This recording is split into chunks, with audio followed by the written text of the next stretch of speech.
ಬೆಂಗಳೂರಿನ ಐತಿಹಾಸಿಕ ಕರಗ ಉತ್ಸವದ ಬಗ್ಗೆ ನೀವೆಲ್ಲರೂ ಕೂಡ ಕೇಳಿರ್ತೀರಾ. ಆದರೆ ಕರಗಕ್ಕೆ ಇರುವ ಇತಿಹಾಸ ಎಂಥದ್ದು, ಎಷ್ಟು ವರ್ಷಗಳಿಂದ ಆ ಒಂದು ಉತ್ಸವ ನಡೆದುಕೊಂಡು ಬಂದಿದೆ, ತಿಗಳರಪೇಟೆಯಲ್ಲಿ ತಿಗಳರೇ ಯಾಕೆ ಅದನ್ನು ಮಾಡ್ತಾರೆ, ಇವೆಲ್ಲವನ್ನು ಕೂಡ ನಾನು ನಿಮಗೆ ಎಕ್ಸ್ಪ್ಲೇನ್ ಮಾಡುವಂಥ ಕೆಲಸವನ್ನು ಮಾಡ್ತೇನೆ. ಅರ್ಥಾತ್ ಅದರ ಒಂದು ಐತಿಹ್ಯದ ಮಾಹಿತಿಯನ್ನು ನಿಮಗೆ ಕೊಡ್ತಾ ಹೋಗ್ತೀನಿ. ಯಾಕಂದರೆ ನಾಳೆ ರಾತ್ರಿ ಈ ಒಂದು ಕರಗ ಉತ್ಸವ ನಡೆಯುತ್ತೆ, ಈ ಮಾಹಿತಿ ನಿಮಗೆ ಉಪಯೋಗಕ್ಕೆ ಬರಬಹುದು. ಅಷ್ಟಕ್ಕೂ ಈ ಒಂದು ಕರಗದ ವಿಚಾರವನ್ನು ನಾವು ತಿಳಿಬೇಕು ಅಂತ ಅಂದರೆ ಮಹಾಭಾರತದ ಆ ಒಂದು ಕಥೆಯನ್ನು ನೋಡಲೇಬೇಕು. ಯಾವಾಗ ಧರ್ಮರಾಯ ಹಾಗೂ ದ್ರೌಪದಿ ಇಬ್ಬರೂ ಕೂಡ ಸ್ವರ್ಗಕ್ಕೆ ಹೋಗುವ ಸಂದರ್ಭದಲ್ಲಿ ಒಬ್ಬ ರಾಕ್ಷಸ ಅವರಿಗೆ ಅಡೆತಡೆಯನ್ನು ಉಂಟು ಮಾಡ್ತಾನೆ. ಆತನ ಹೆಸರೇ ತಿಮಿಲಾಸುರ. ಈ ಒಬ್ಬ ತಿಮಿಲಾಸುರನ ಸಂಹಾರಕ್ಕೆ ದ್ರೌಪದಿಯವರು ತಮ್ಮ ಶಕ್ತಿಯನ್ನು ಬಳಸಿ ವೀರಕುಮಾರರಿಗೆ ಜನ್ಮವನ್ನು ನೀಡ್ತಾರೆ. ಈ ವೀರಕುಮಾರರೇ ಇವಾಗಿನ ತಿಗಳರು ಅಂತ ನಾವೇನು ಕರಿತೀವಿ, ಈ ಸಮುದಾಯದ ನೇರ ವಂಶಜರು ಅಂತ ತಿಗಳರು ನಂಬ್ತಾರೆ. ಹೀಗಾಗಿ ತಿಗಳರು ಈ ಒಂದು ಉತ್ಸವವನ್ನು ನಡೆಸ್ಕೊಂಡು ಹೋಗ್ತಾರೆ. ಅಷ್ಟಕ್ಕೂ ಈ ಒಂದು ಚೈತ್ರ ಮಾಸದಲ್ಲಿ ಯಾಕೆ ತಿಗಳರು ಅಷ್ಟು ದೊಡ್ಡ ಮಟ್ಟದ ಒಂದು ಉತ್ಸವವನ್ನು ಮಾಡ್ತಾರೆ, ಅದು ಕೂಡ ಕರಗದ ರೂಪದಲ್ಲಿ ಅಂತ ನಾವು ನೋಡ್ತಾ ಹೋದರೆ, ಏನು ವೀರಕುಮಾರರಿಗೆ ಜನ್ಮವನ್ನು ನೀಡಿ ದ್ರೌಪದಿ ಹಾಗೂ ಧರ್ಮರಾಜ ಇಬ್ಬರು ಕೂಡ ಸ್ವರ್ಗಕ್ಕೆ ಹೋಗುವ ಕೆಲಸವನ್ನು ಮಾಡ್ತಾರೆ. ಆ ಸಂದರ್ಭದಲ್ಲಿ ವೀರಕುಮಾರರು ಕೇಳ್ತಾರೆ, ನೀವು ನಮ್ಮ ಸೃಷ್ಟಿಕರ್ತರು, ಹೀಗಾಗಿ ನೀವು ಇಲ್ಲದೇನೆ ನಾವು ಭೂಮಿಯಲ್ಲಿರೋದು ತುಂಬ ಕಷ್ಟ ಎನ್ನುವ ಒಂದು ಮನವಿಯನ್ನು ಮಾಡ್ತಾರೆ. ಆವಾಗ ದ್ರೌಪದಿಯವರು ಹೇಳ್ತಾರೆ, ನೀವು ಭೂಮಿಯ ಮೇಲೆ ಇದ್ದು ಧರ್ಮ ರಕ್ಷಣೆ ಕೆಲಸವನ್ನು ಮಾಡಿ, ನಾನು ಪ್ರತಿ ವರ್ಷದ ಚೈತ್ರ ಮಾಸದ ಹುಣ್ಣಿಮೆ ದಿನದಂದು ಬರ್ತೀನಿ ಎನ್ನುವ ಒಂದು ಆಶ್ವಾಸನೆಯನ್ನು ಕೊಟ್ಟು ಅವರು ಸ್ವರ್ಗಾರೋಹಿಗಳಾಗ್ತಾರೆ. ಆ ನಂತರದಲ್ಲಿ ಸುಮಾರು ಸಾಕಷ್ಟು ವರ್ಷಗಳಿಂದ, ಅಂದರೆ ಸುಮಾರು 800 ವರ್ಷಗಳಿಂದ ಬೆಂಗಳೂರಿನಲ್ಲಿ ಈ ಒಂದು ಕರಗ ನಡೀತಾ ಬರ್ತಾ ಇದೆ.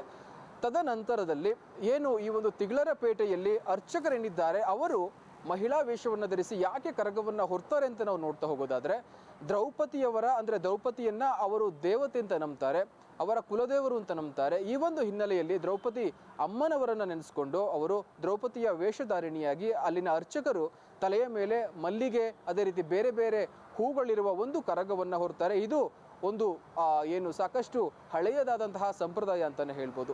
ಇದಾದ ನಂತರದಲ್ಲಿ ಪ್ರತಿ ವರ್ಷವೂ ಕೂಡ ಅಲ್ಲಿನ ಮಸ್ತಾನ್ ಶಾ ದರ್ಗಾ ಏನಿದೆ ಅಲ್ಲಿಗೆ ಹೋಗಿ ಕರಗ ವಾಪಸ್ ಬರುತ್ತೆ. ಇದಕ್ಕೂ ಕೂಡ ಒಂದು ಹಿನ್ನೆಲೆ ಇದೆ. ಸುಮಾರು 300 ವರ್ಷಗಳ ಹಿಂದೆ ಏನು ಇಸ್ಲಾಂ ಮುಖಂಡರೊಬ್ಬರು ಸ್ನೇಹಪೂರ್ವಕವಾದಂತಹ ಒಂದು ಚಾಲೆಂಜನ್ನು ಏನು ಕರಗ ಹೊರುವ ಅರ್ಚಕರೇನಿದ್ದಾರೆ ಅವರಿಗೆ ಹಾಕ್ತಾರೆ.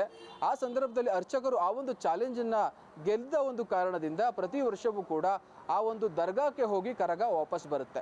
ಇನ್ನುಳಿದಂತೆ ಸಾಕಷ್ಟು ಬೆಂಗಳೂರು ಅಭಿವೃದ್ಧಿಯನ್ನು ಹೊಂದಿದೆ. ಈ ಒಂದು ಅಭಿವೃದ್ಧಿಯ ಸಂದರ್ಭದಲ್ಲೂ ಕೂಡ ಕರಗ ಸಾಕಷ್ಟು ತನ್ನದೇ ಆದಂತಹ ಐತಿಹಾಸಿಕತೆಯೊಂದಿಗೆ ಮಹತ್ವದೊಂದಿಗೆ ಇಂದಿಗೂ ಕೂಡ ನಡೀತಾ ಹೋಗ್ತಾ ಇದೆ. ಅಷ್ಟು ಚೆನ್ನಾಗಿ ಕರಗವನ್ನು ನಡೆಸ್ಕೊಂಡು ಹೋಗ್ತಾ ಇದ್ದಾರೆ ತಿಗಳರು. ಇನ್ನು ತಿಗಳರು ಯಾಕೆ ವೀರಕುಮಾರನ ನೇರ ವಂಶಜರು ಅಂತ ನಂಬ್ತಾರೆ ಅಂತ ನಾವು ನೋಡ್ತಾ ಹೋಗಲಾದ್ರೆ, ಏನು ದ್ರೌಪದಿಯವರು ಇರ್ತಾರೆ ಅವರು ಮೂಲತಃ ಅಗ್ನಿ ಕುಂಡದಿಂದ ಜನಿಸಿದವರು, ಹೀಗಾಗಿ ನಾವು ಅವರ ವಂಶಜರು ಅಂತ ತಿಗಳರು ನಂಬ್ತಾರೆ. ಈ ಒಂದು ಹಿನ್ನೆಲೆಯಲ್ಲಿ ತಿಗಳರು ಈ ಒಂದು ಕರಗವನ್ನು ನಡೆಸ್ಕೊಂಡು ಹೋಗ್ತಾರೆ. ಇನ್ನು 3 ಅಕ್ಷರಗಳ ಕರಗ ಏನಿದೆ, ಈ 3 ಅಕ್ಷರಗಳ ಕರಗ, ಈ ಪದದ ಅರ್ಥವನ್ನು ನಾವು ನೋಡ್ತಾ ಹೋದರೆ, ಕರಗ ಅಂತ ಅಂದರೆ ಕೈಗಳ ಬೆಂಬಲವಿಲ್ಲದೇ ಅದೇ ರೀತಿ ತಲೆಯ ಮೇಲೆ ಹೊತ್ತು ನಿಧಾನಗತಿಯಲ್ಲಿ ಸಾಗುವುದು, ಇದನ್ನು ಕರಗ ಅಂತ ಹೇಳ್ತಾರೆ. ಹೀಗಾಗಿ ಸಾಕಷ್ಟು ಮಲ್ಲಿಗೆ ಆಗಿರ್ಬೋದು, ಬೇರೆ ಬೇರೆ ತೋಟಗಾರಿಕಾ ಬೆಳೆಗಳನ್ನು ಬಳಸಿ ಅಲ್ಲಿ ಕರಗ ಉತ್ಸವವನ್ನು ಮಾಡ್ತಾರೆ.